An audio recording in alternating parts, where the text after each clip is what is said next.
Oke, jadi di video kali ini kita akan membahas laptop yang tipis dan juga ringan dengan layar yang besar dan performa yang bisa diandalkan. Dan perkenalkan, ini adalah Huawei D15. Sesuai dengan namanya D15, berarti ini adalah laptop yang memiliki layar 15,6 inch. Mungkin kalian udah nggak asing ya dengan Huawei D15 karena tahun lalu dan juga udah sering banget kita nge-review laptopnya Huawei. Baik D14 yang berarti 14 inch atau D15 yang berarti 15,6 inch ini. Tahun ini kalau secara form factor saya lihat masih sama ya form factornya dengan D15 generasi sebelumnya. Tapi yang sekarang spesifikasinya diperbarui. Untuk SKU yang kita bahas ini menggunakan Intel Core i5 generasi ke-10, 10210U 4 core 8 thread dengan base 1,6 GHz dengan max turbo frekuensinya ada di 4,2 GHz dan memiliki 6 MB Intel Smart Case. Dan untuk Huawei D15 versi Intel sebelumnya itu pakai Intel generasi ke-8. Ini pakai generasi ke-10. Intel terbaru sekarang Intel generasi ke-11. Memang ketinggalan satu generasi, tapi generasi ke-10-nya Core i5 di Huawei D15 ini beda. Nanti akan kita lihat di tes performanya. Sekarang lanjut untuk spesifikasi lainnya dulu. Memori RAM. Memori RAM-nya memiliki kapasitas 16 GB, bukan 8 GB ya. 16 GB dual channel dengan speed 2400 MHz yang memang nggak bisa di-upgrade karena RAM-nya onboard. Tapi menurut saya karena udah 16 GB dan dia pakai prosesor seri U, jadi udah lebih dari cukup. Mau multitasking sebanyak berapa tab pun yang kalian buka di Chrome atau seberapa pun banyak data Excel yang kalian olah, anti not responding club lah karena sudah 16 GB-nya ini. Terus untuk storage-nya memiliki kapasitas 512 GB dengan speed yang kenceng banget, lebih dari 3000 Mbps. Dan kalau misalkan kalian beli SSD-nya aja, partnya aja ya, untuk speed yang segini itu mahal dan memang biasanya ada di laptop gaming yang high-end. Tapi D15 ini udah pakai SSD yang mahal tersebut. Dan kalau mau upgrade storage masih bisa karena masih ada satu slot SATA yang kosong, kita bisa isi dengan hard disk atau SSD SATA biar tetap kenceng. Untuk graphic card-nya pakai IGP atau Integrated Graphic Card bawaan dari Intel Core i5 10210U yaitu Intel UXD 620. Kalau secara desain memang menurut saya nggak ada perubahan ya dari tahun lalu. Dulu saya bilang kalau D15 itu adalah MateBook karena kan dia namanya Huawei MateBook ya. MateBook yang ke MacBookan atau MacBook yang ke MateBookan. Intinya kalian paham lah ya maksud saya karena desainnya mirip-mirip. Jadi material yang digunakan itu all aluminium baik di bagian keyboard atau di bagian punggungnya dengan feel yang enak banget ketika dipegang, kerasa dingin dan nyaman. Dilihat pun juga indah. Jadi kayak terlihat banget kalau desain ini adalah desain ultrabook yang simple tapi terlihat mahal. Dimensinya juga tipis banget untuk sebuah laptop yang 15,6 inch dengan panjangnya 35,78 cm, lebarnya 23 cm dengan ketebalan hanya 1,69 cm. Tipis banget di bawah 1,8 cm. Dan untuk bobotnya juga di bawah 2 kg. Lebih tepatnya 1,62 kg. Jadi buat kalian yang mahasiswa, karena kan sekarang katanya kuliah udah mulai tatap muka lagi ya, atau kuliah offline, nggak kuliah online lagi.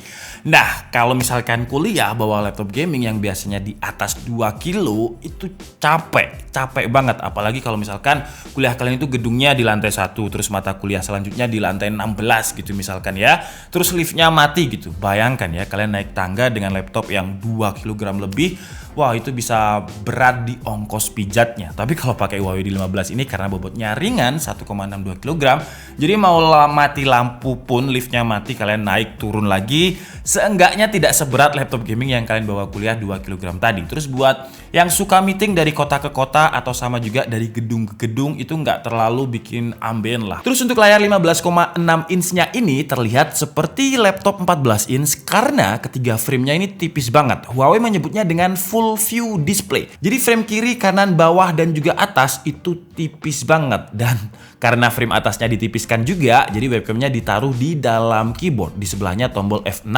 yang bisa kita pencet agar dia keluar dan bisa kita pencet lagi biar dia sembunyi lagi. Masih sama sebenarnya dengan versi tahun lalu yang menurut saya kalau secara inovasi sih keren banget ya, karena dengan webcam yang nggak ada di bagian frame-nya jadi lebih tipis, jadi lebih lega untuk lihat layarnya.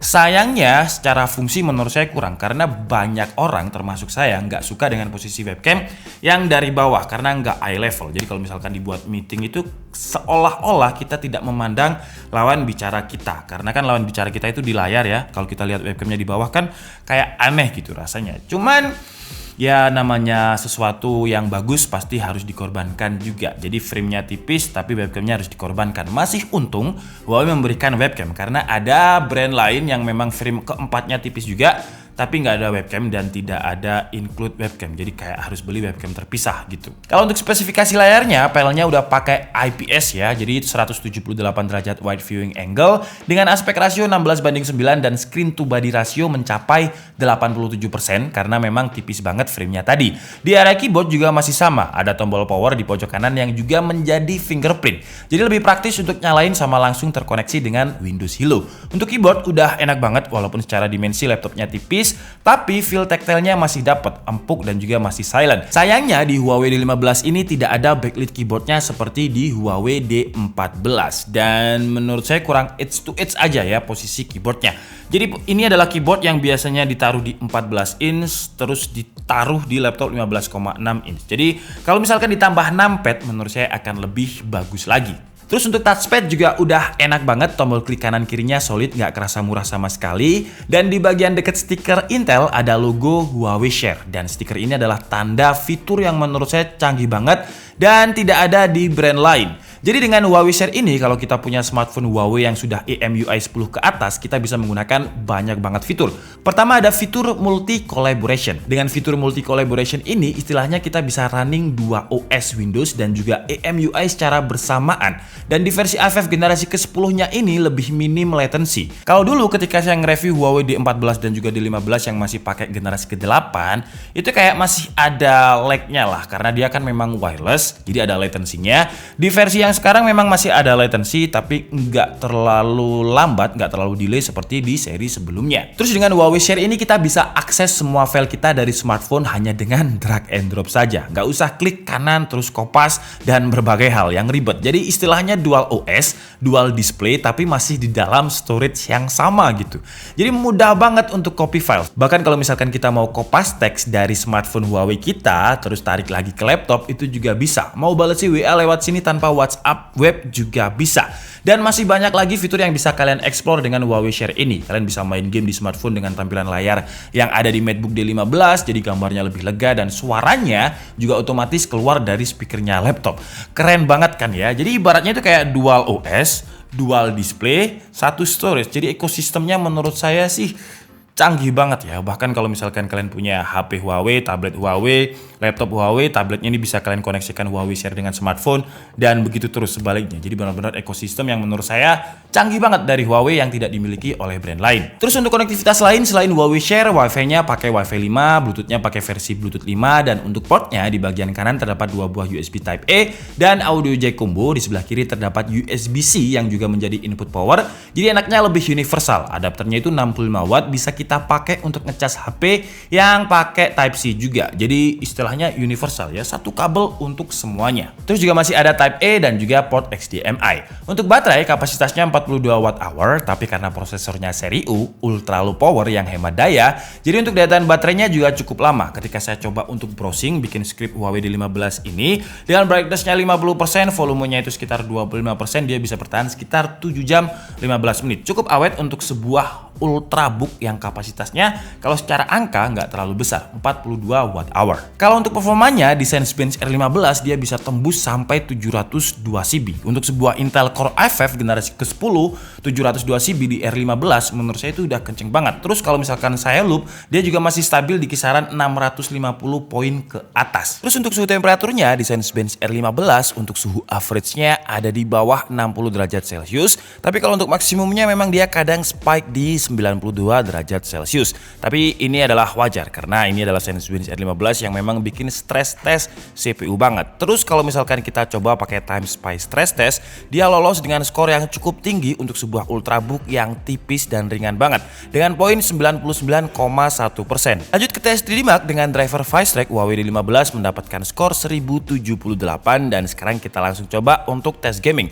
Pertama kita coba di game Dota dengan resolusinya Full HD dan render rendernya ada di fastest, dan hasilnya dia masih sangat playable untuk dimainkan dengan average itu sekitar 90-an FPS. Lanjut ke game yang agak berat, game kompetitif yaitu PUBG dengan settingannya Full HD. Dengan settingannya ada di rata kiri, dia bisa mendapatkan sekitar 25-30 FPS. Jadi kalau untuk main PUBG, kalau misalkan kalian pengen nyaman, bisa diturunkan dulu resolusinya ke XD. Tapi yang lebih baik lagi, kalau bisa ya jangan digunakan untuk gaming, karena segmennya memang Huawei D5. Tapi lebih baik lagi kalau misalkan nggak usah digunakan untuk main game kompetitif atau game AAA yang berat lainnya, karena memang bukan segmen dari Huawei MateBook D15 ini.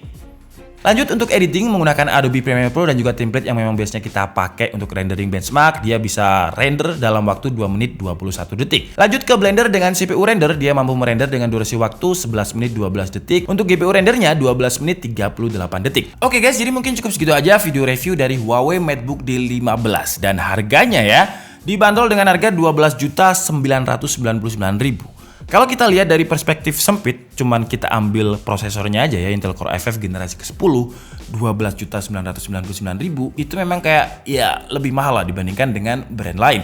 Cuman kalau kita mau lihat perspektif yang lebih luas, brand lain itu biasanya RAM-nya cuma 8GB. Kalau untuk Intel Core i5 generasi ke-10, dia 16GB dan storage-nya 512GB dengan speed yang kenceng banget.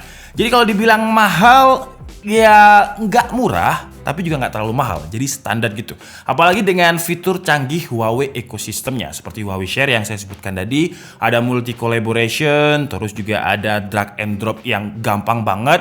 Terus dia juga udah tipis dan ringan banget, walaupun dimensinya 15,6 inch seolah-olah terlihat seperti 14 inch karena framenya tipis banget. Sayangnya memang kekurangannya adalah webcam, yang dari dulu saya belum setuju dengan Huawei untuk memindahkan webcamnya yang ada di bawah, yang seperti ini ya, yang ada di keyboard. Tapi ya it's okay lah, masih untung dikasih webcam. Dan di harga 12.999.000 tadi, di masa launching kita bisa mendapatkan tablet.